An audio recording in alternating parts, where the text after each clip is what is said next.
Улсын их хурлын дарга эрхэм гишүүдээ. Монгол Улсын их хурлын гишүүн Батчуграас 2024 оны 12 дугаар сарын 25-ны өдөр Улсын их хуралд өргөн мэдүүлсэн зээлийн мэдээллийн тухай хуульд нэмэлт өөрчлөлт оруулах тухай хуулийн төсөл болон хамт өргөн мэдүүлсэн тогтоолын төслийг хэлцэх асуудлыг Улсын их хурлын чуулганы 2025 оны 4-р сарын 10-ны өдрийн нэгдсэн хуралдаанаар хэлэлцэн шийдвэрлэж төслийг анхны хэлэлцүүлэгт бэлтгүүлэхээр эдийн засгийн байнгын хороонд шилжүүлсэн.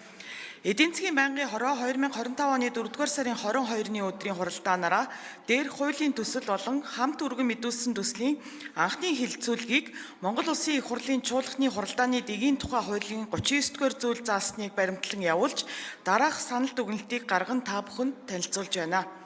Улсын их хурлын гишүүдээс хуулийн төсөл болон хамт өргөн мэдүүлсэн тогтоолын төсөлтэй холбогдуулан зарчмын зөрүүтэй 11 саналын томьёол бичгээр урьдчилан ирүүлсэн. Улсын их хурлын гишүүн Сэд Дорж зээлийн мэдээллийн тухай хуульд нэмэлт өөрчлөлт оруулах тухай хуулийн төслийн 1-р зүйлтэй холбогдуулан олон улсын жишг зарчмыг баримтлан Монгол банкнаас тогтоосон нөхцөл шаардлагыг үндэслэн зээлийн мэдээллийн үйлчилгээ үзүүлэгч хуулийн этгээд нь зээлдэгчийн зээлжих чадварын зэрэглэл бүтээгдэхүүн үйлчилгээний хөлсөө өөрөө тогтоох. Улсын их хурлын гишүүн Сорнзон болд төслийн 3-р зүйлтэй холбогдуулан зээлдэгчийн мэдээллийг 5 жил хадгалах агуулга бүхий зарчмын зөрүүтэй саналын томьёолууд гаргасныг хуралдаанд оролцсон гишүүдийн олонх дэмжлээ. Мөн хуулийн төслийн 2-р зүйлтэй холбогдуулан Улсын их хурлын гишүүн Батнайрамдал зээлдэгчийн зээлжих зэрэглэлийн онооны аргачлал бүтээгдэхүүн үйлчилгээний хөлсийг тогтоох үндсэн зарчим нөхцөл шаардлагыг Монгол банк батлах агуулга бүхий зарчмын зөрүүтэй санал гаргасныг хуралдаанд оролцсон гишүүдийн олонх дэмжээгүй болно.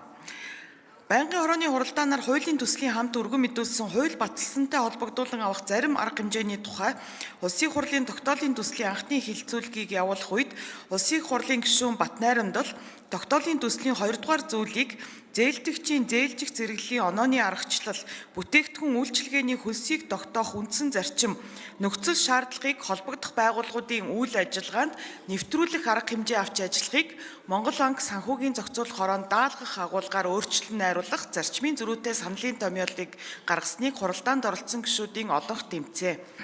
Түүнчлэн тогтоолын төслийн 1-р зүйлтэй холбогдуулан Улсын их хурлын гишүүн Сэд Дорж зээлдэгчийн зээлийн мэдээллийг зээлийн лавлгаанд 3 жилээр тусгах гэсэн агуулга бүхий зарчмын зөрүүтэй саналын томьёол гаргасныг хуралдаанд оролцсон гишүүдийн олонх дэмжээгүй. Монгол Улсын их хурлын чуулганы хуралдааны дэгийн тухай хуулийн 39-р зүйлийн 39-ийн 22 дахь хэсэг заасны дагуу зээлийн мэдээллийн тухай хуульд нэмэлт өөрчлөлт оруулах тухай хуулийн төсөл болон хамт өргөн мэдүүлсэн хууль баталсантай холбогдуулан авах зарим арга хэмжээний тухай Улсын их хурлын тогтоолын төсөлтэй холбогдуулан Улсын их хурлын гишүүдээс ирүүлсэн зарчмын зөрүүтэй саналын томьёолуудыг нэг бүрчлэн хэлэлцэн санал хураалт явуулж олонхын санал авсан аваагүйгээр нь бүлэглэн та бүхэнд хүргүүлсэн болно.